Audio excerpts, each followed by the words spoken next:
Welcome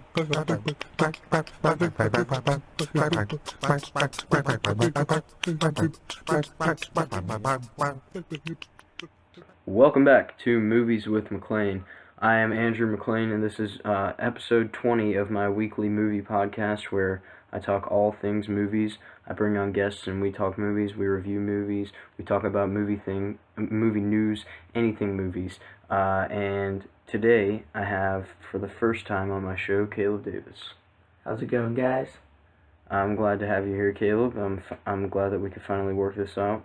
And Nick Saganic back for, I don't know how many times it's been, a lot. It's been a while, but love movies with MacLean. Yeah, I love having Nick on here. He's a great guest, and I think it'll be a great show. So today, what we have for you, we have a movie review, and no, it's not X-Men Apocalypse. That will come eventually, our review of that, but we're reviewing The Nice Guys, if you saw on the description of this video. And we're talking 70s movies because Nice Guys is set in the 70s. But first, as always, let's get to the movie news. So we have, in the movie news, Jesse Eisenberg, who played Lex Luthor in Batman v Superman, will be returning as Lex Luthor in Justice League Part 1, maybe Part 2. He just said Justice League, or whatever the report came from. He'll be in Justice League. So, first off, I'm going to say that I'm not too happy about this because I did not like his portrayal of Lex Luthor. I thought that it kind of worked in the movie, but that's not who Lex Luthor is, that, like, eccentric character. I liked, what the character was doing. Like, I thought that he was a very, smart character in the way that he manipulated Batman and Superman, but I did not like the portrayal. But I do see how they could use him in the other movies, since there was that deleted scene that they released online of him contacting Steppenwolf. If you don't know who Steppenwolf is, he's one of Darkseid's minions, so this could be a way that they bring in Darkseid to be the big baddie in the Justice League movies. So we'll see. Maybe that's how they use them. Probably, I'd say, especially since he does that ping, ping, ping thing at the end of the movie. So, I don't know. I guess I was kind of expecting this, but I was also kind of hoping that he wouldn't be in it, but he's confirmed. So, what do you guys think about this, Nick?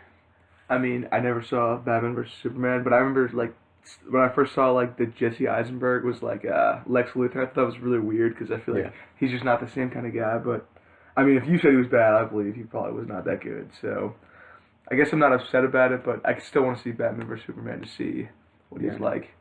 Yeah, I guess they kind of had to try to keep it consistent, but yeah, I mean, MacLean's always right. If it wasn't a good performance, then it wasn't good.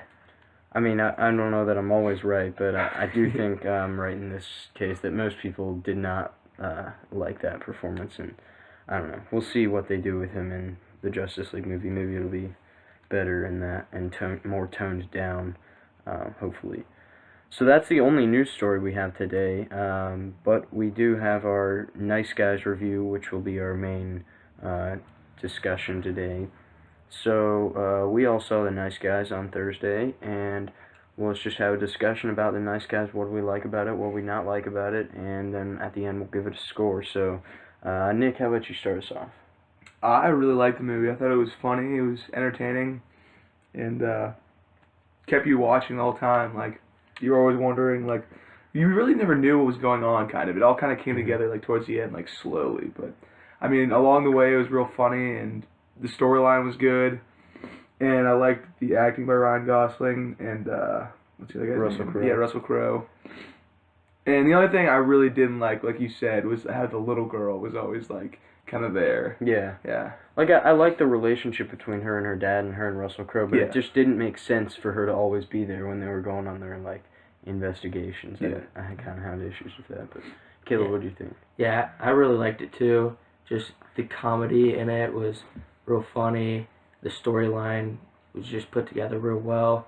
It was acted very good by the two detectives. And, I mean, the girl did seem kind of out of place. It wasn't really the best for her to stick by him the whole time, but compared to some other movies with a little kid trailing him, I think it wasn't as bad as what it could have been. Yeah, and I think that she gave a good performance too. She seemed like a good child actor. Yeah, so. she was good for a child actor. I'll give her that. Yeah, I really enjoyed it. I liked a lot of the comedy. There's one really laugh out loud moment that we all enjoyed that we won't spoil in here.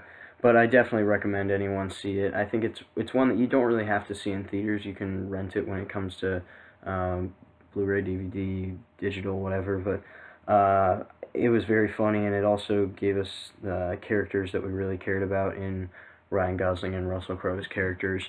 And I think it did have like some small plot issues where some things didn't really make sense for me at the end, but that was okay. I mean, that's not really why I went for like a really good plot. Like I went to laugh and sort of have that mystery, I guess, but mostly to laugh. And I think it succeeded in making me do that. So I really enjoyed it. What are some things you guys like didn't really like, if anything? Like I know you said the girl, but anything else? Or Well, some of the characters at the end just weren't. Let's see. like the villain, you mean? Like that? Yeah, the that guy villain and who's kind of underdeveloped. very I agree with that. underdeveloped. Yeah. But maybe if he would have been in there more, like, because he really only came in the last Like quarter of the 45 movie, minutes. maybe. Yeah, he wasn't in there that long. Yeah, I didn't have too much of a problem with him, but more the guy with the blue on his face. I really didn't like that guy. If you know. Oh, the Yeah, guy. he was kind of annoying. Yeah, I didn't like that, but I liked the feel. I liked that it was set in the 70s, and it really felt like it was set in the 70s. I think they succeeded in that, and with the music and the clothing and everything.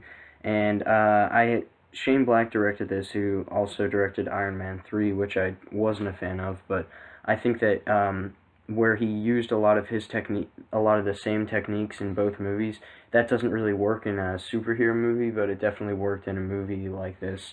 And I did really enjoy it. So do we have a lot more to say, or do we want to get to the scoring? I think we've covered most of it. Yeah, I don't have much more to say. I thought it was a different kind of movie. Like I thought it Yeah. wasn't like your average Yeah. like kind of like action comedy. It was kind of just yeah. felt different for some reason. But Yeah. I liked it a lot. Well, I'm glad that you mentioned that, because all these movies that have been coming out are all these like just blockbuster movies, like whether it's superhero movies. I mean, not that I don't love superhero movies, we talk about those a lot, but there's 6 of them this year, and it's nice Yeah. to get like this is like very refreshing, I guess. Yeah. Yeah. And it like there's also other big budget movies like The Jungle Book and all this, like that's great, but like this is a nice small budget movie that just gives me characters that I care about and a story that I care about that doesn't have to be huge and spectacle. And I thought that was really great. So I'm glad that you mentioned that. Yeah, and it's just like original. I feel like there's so many reboots now. Oh, like yeah. The Jungle Yeah. Book. Like everything's just being remade. Yeah. Like it's nice to have like an original movie that you can go see. Everything has to be a franchise now. They're Yeah. even like talking about making The Jungle Book 2, which does not make sense to do that. But yeah, I really liked it. So we want to give it a score. All right. Does anyone want to start off with scoring, or should I go, or what? I'll start off. I Okay. thought, Out of 10. yeah, I'd give it an 8. It was just a real solid movie. Just, it was a good time.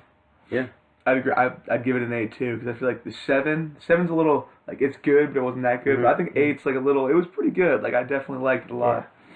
Oh yeah, I was actually gonna give it a 7.8, so like almost an 8. Yeah, it was a really good movie, and I think I'll enjoy it just as much the second time around because of the humor, and yeah, I really enjoyed it. And I know I did give Batman v Superman an 8, but I've said that if I had to give that a score again, it would be a lot lower. So I definitely like this better than that. For those of you who are saying, "Oh, you like Batman v Superman better?" No, I didn't. So yeah.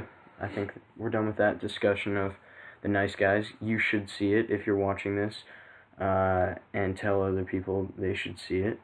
Definitely. So, since The Nice Guys is set in the 70s, we're discussing the best movies of the 70s, our favorite movies of the 70s. So, we're just going to go in the normal format we do, discuss one movie at a time. So, Caleb, what movie do you want to talk about first? From the My 70s? first movie, it's going to be an obvious classic, Rocky. Yeah. It's been remade a bunch, even this past year with Creed. But it's just a very classic movie, one of the best sports movies of all time. Everything about it, the characters in the movie, just the, I don't know, the action kind of, with the boxing matches, just a fantastic movie, one of the best ever. Yeah, I love Rocky. We talked about it on our sports movies episode.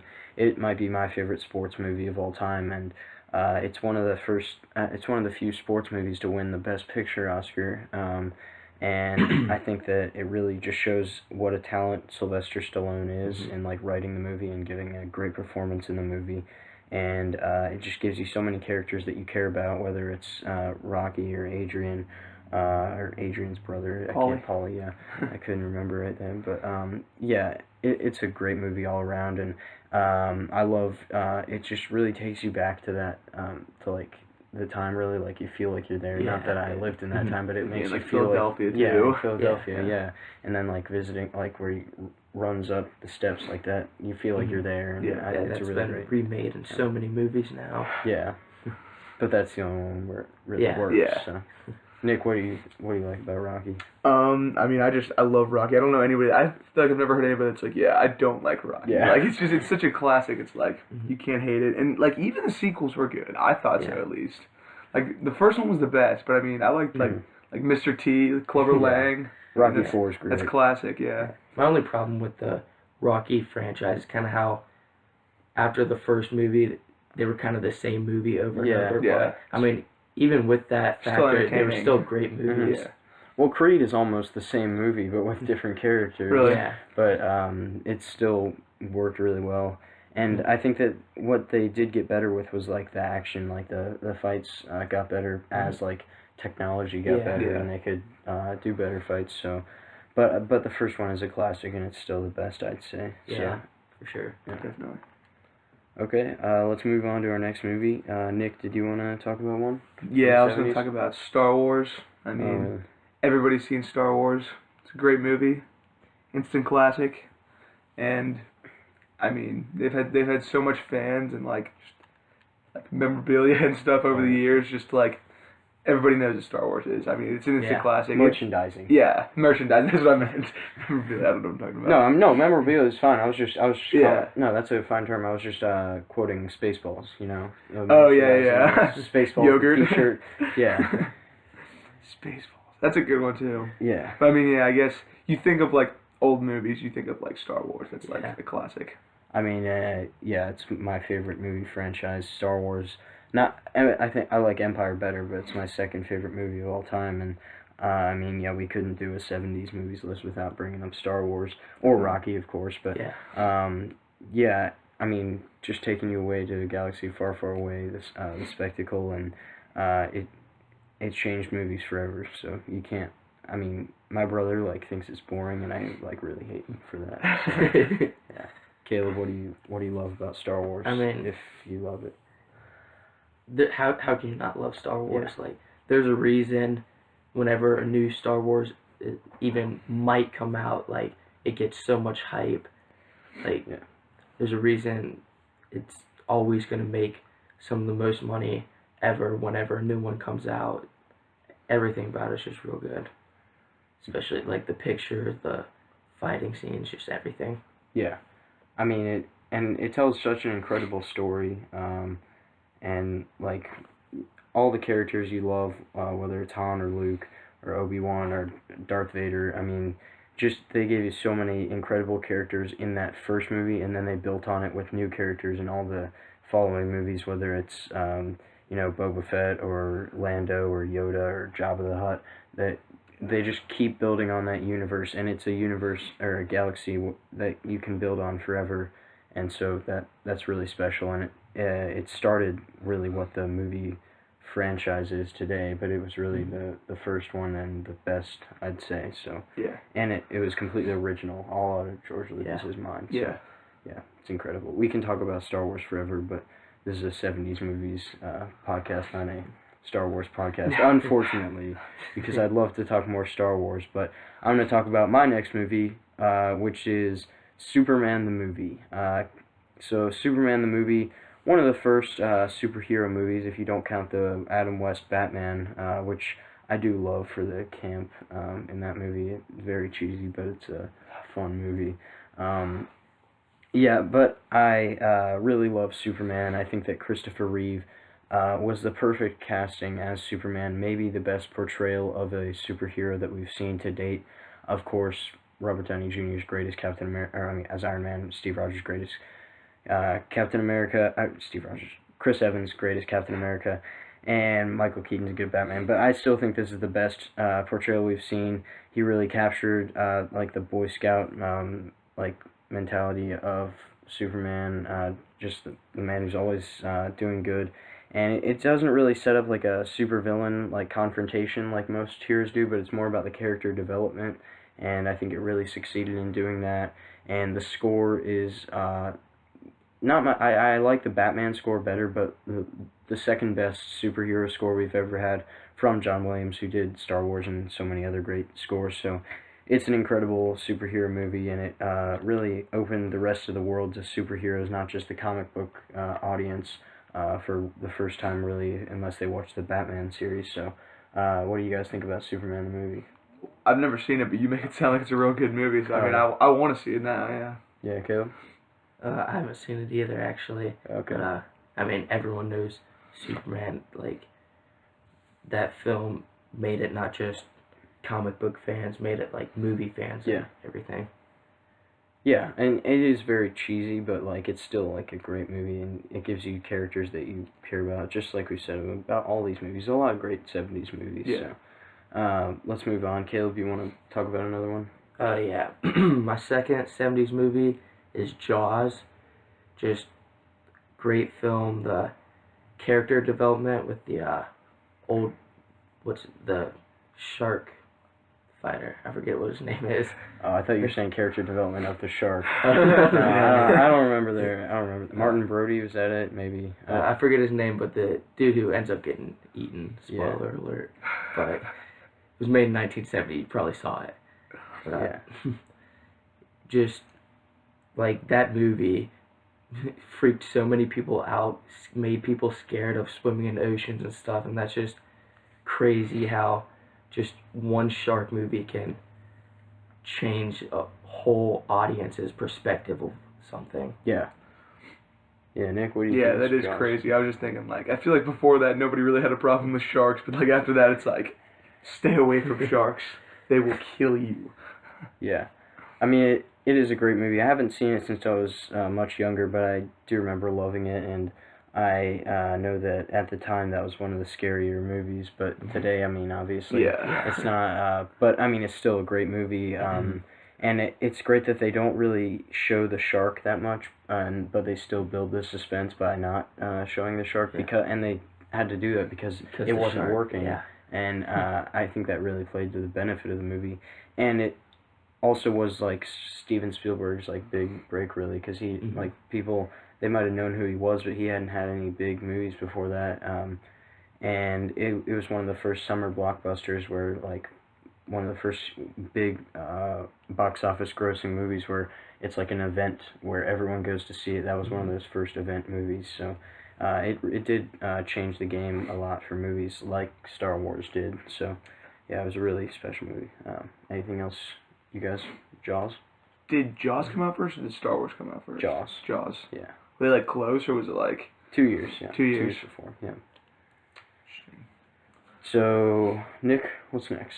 My next movie was A Clockwork Orange, and I don't know if a lot of people have seen this movie, but I would recommend watching it, but it's very, very strange movie. Yeah. So just, like, be prepared for that. And it's a little brutal, and you'll think it's strange, but I've only seen it once, but I enjoyed it. It was interesting, but I mean, it's a little disturbing, but I thought it was a good movie. I mean, it kept me watching. So, like, I know it's directed, but I haven't seen it. I know it's a Stanley Kubrick movie, which means it, of course, is going to be bizarre. Yeah. But why is it so good? Why did you enjoy it so much? I mean, I enjoyed how bizarre it was, because it's unlike any movie I've seen before. It's just like, you have to watch the movie to explain it. Yeah. Style and all that. Yeah. I love Stanley Kubrick movies because he's just a different kind of director, and he keeps you interested, and it just makes you think, you know. Yeah. Thought provoking. Well, yeah, like with The Shining, which, like, I'm not a big horror guy, but the way that he directs that movie just has me hooked. And I mean, I'll probably watch it sometime. I have seen, like, the image with him, like, holding the eyes open. So I don't know exactly what that is, but it seems interesting. Caleb, do you have any experience with A Clockwork Orange? No, I didn't really know about it at all until Nick was talking about it, but I mean, it sounds like a pretty cool movie to see. Might have to check it out sometime. Yeah. Well, I'm glad that you mentioned it, so that we can watch that. So I'm gonna bring up now Apocalypse Now. Wait, were we done with that one? Or Yeah. Okay. Good. Apocalypse Now. We did talk about it back on our war movies one, but it is one of the quintessential 70s movies, I'd say. So it's just a great Vietnam War movie that really shows, as they say, the horror of Vietnam. And I mean, it's just brutal, but it's like an important movie that really shows you like all that was wrong with what was going on over there. And then also, I mean, Harrison Ford has a cameo. I just thought I'd bring that up. I think you said that in the war movies one too. So, that's always great. So, have you guys seen Apocalypse Now? I have not seen it, but I think it's on Netflix, so I might actually watch it today if I'm not doing anything, which I don't think I'm doing anything. I would recommend it. Yeah, Caleb, I've you heard it's seen good. I think I might have seen some of it, but not all of it. Not too sure. But yeah, what you were saying about how it like makes war more realistic. Like me and Nick did a project in English about how movies in Hollywood don't capture how much more brutal war is than what they say it is, and I think that movie just does a good job of capturing it and like really showing what it's like. Yeah. Okay. I think that's all we have for you today. It was a very, very long show last week, so we tried to keep it shorter this week, and I think we succeeded in that. So, unless you guys have anything else, or if you wanted to bring up another movie, we could, or did you have anything else? I don't have anything. Okay, well, I mean, let's just throw out some honorable mentions that we didn't mention. Of course, The Godfather Part 2, Alien, there's a lot. Those are three that I thought I'd Willy mention. Wonka. Willy Wonka, yeah. It's classic. So there's a lot. It was 10 years of movies, so there's going to be some good movies in there, but we didn't want to take up too much of your time today. So thank you to everyone for watching, and I hope that you'll be back next week. As I've said, I have big things planned, big changes coming that I think all the viewers will enjoy, so I'm going to keep that a surprise, though. And thanks to Caleb and Nick for coming out. This was a good time. I'm glad to have you guys here. Anytime. Thanks for having me. Great time. Anything you guys want to plug before we go? Anything you guys are working on that you want the audience to know about? I love you, MacLean. Okay, well, I love you too. And thanks for coming out. And until next week, hold the door.